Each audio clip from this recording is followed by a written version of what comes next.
No, you can get out of the car. I'm gonna cancel a ride. That's inappropriate. What? It's completely inappropriate. If somebody was not white sitting in the seat, what would be the difference? Are you serious? She said, wow, you're a white guy. That's okay, I'm not gonna take... No livro Babodega, narra um crime que acontece na zona sul de São Paulo, em um dos bares mais nobres da cidade, que contou com a participação de 5 criminosos. Ao decorrer do processo, as vítimas, no caso, funcionários e frequentadores do bar, que assistiram toda a cena do crime, apontavam que seriam homens brancos e mais velhos, os verdadeiros culpados. Mas a polícia apontou 9 jovens negros e pobres como os acusados.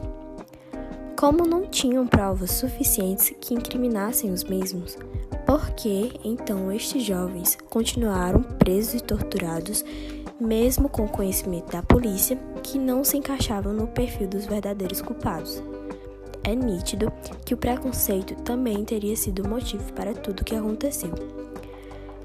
É necessário pontuar a mídia, de caráter negligente, ao não medir esforços ao publicar matérias persuasivas.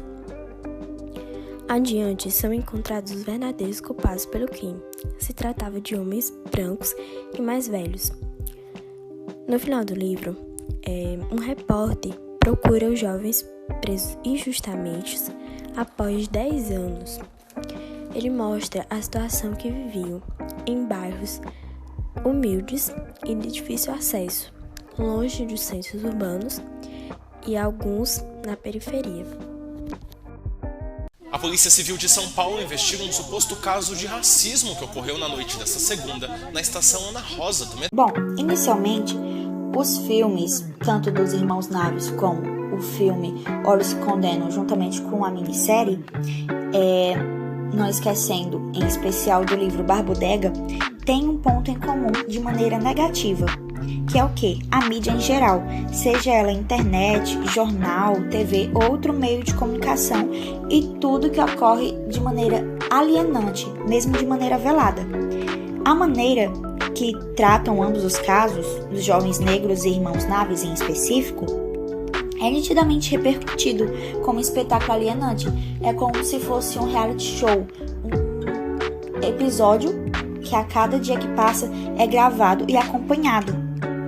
Devido ao acompanhamento ostensivo da mídia em relação aos ocorridos, esses meios fazem com que um sensacionalismo tão grande diante desses fatos que gera um clamor social e acaba, mesmo não sendo o foco, um julgamento prévio que interfere no andamento dos processos, acabando, consequentemente, por influenciar tanto no conhecimento e convencimento do povo, como dos próprios jurados.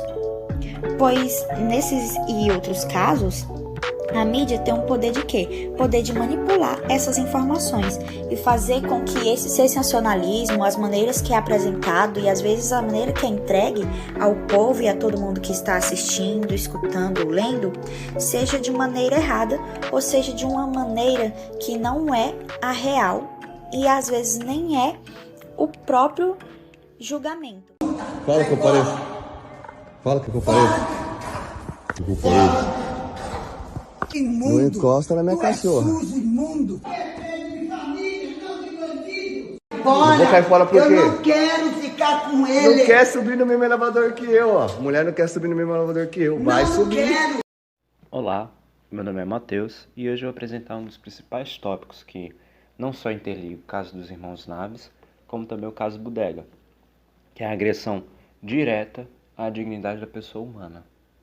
A dignidade da pessoa humana ela já é assegurada na Constituição de 1988, sendo um dos principais pilares da República Federativa do Brasil. Contudo, mesmo diante desse protagonismo que esse conceito tem, tanto na obra do caso do Babodega do livro e no caso em si, como também dos Irmãos Naves, é visto que a todo momento os suspeitos em geral sofrem de maus tratos, sofrem de torturas, tanto físicas como morais, mentais, certo? Então, no caso de que é nítido uma agressão, é nítido uma desvalorização desse principal conceito que rege a todos os cidadãos brasileiros. Um ponto muito interessante é que não só o caso dos irmãos Naves, como também do Babudega, todos os suspeitos em si, eles tinham direito de requerer o direito de habeas corpus. Contudo, esse direito foi totalmente deixado de canto, de escanteio, e colocou-se como um principal protagonista a barbaridade e a agressão. Olá, me chamo Roger Ellery e irei falar um pouquinho sobre a reintegração na sociedade dos indivíduos injustiçados do caso do Barbudega e do caso dos irmãos Naves. No caso do Barbudega, após 10 anos do caso, 5 deles ainda se envolveram no mundo do crime, sendo Marcelo morto e o Cleverson também morto. A maioria deles enfrentaram um grande preconceito da sociedade ao tentar se reintegrar à sociedade em questão do trabalho. 2 deles, que são justamente os Valmis, eles não se envolveram mais no mundo do crime de maneira alguma. Tanto que um deles se tornou bombeiro. Ou seja, após 10 anos do caso, ainda houve um grande preconceito da sociedade com relação aos envolvidos que foram injustiçados pelo Estado, nesse caso do Barbudega. E no caso dos irmãos Naves, eles também foram injustiçados, torturados e coagidos, mas foram absolvidos 2 vezes em 2 julgamentos. Porém, pelo entendimento do próprio Ministério Público, eles recorreram e numa 3ª vez os mesmos foram penalizados a 25 anos de reclusão. Após a revisão no processo, depois de 8 anos deles presos, os mesmos foram absolvidos. E 3 anos depois disso, em 1949, Joaquim, um dos irmãos Naves, morre por saúde debilitada de muito tempo de humilhação e agressão dentro da cadeia. E Sebastião morre em 1963, após ter conseguido ser indenizado pelos últimos 3 anos sobre toda a humilhação que sofreu de maneira injusta. Esse caso dos irmãos Naves foi conhecido como um tremendo erro jurídico por essa grande humilhação que sofreram. Aqui existe uma preocupação dessa pessoa, como é que ela se reintegra?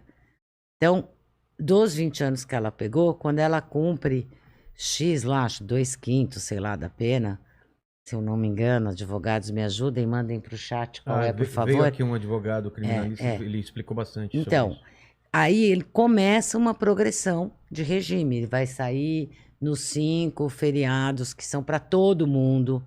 É por isso que eu fico chateada quando eu vejo a mídia aproveitar e dizer que a Suzane não podia sair no Dia das Mães e no Dia dos Pais.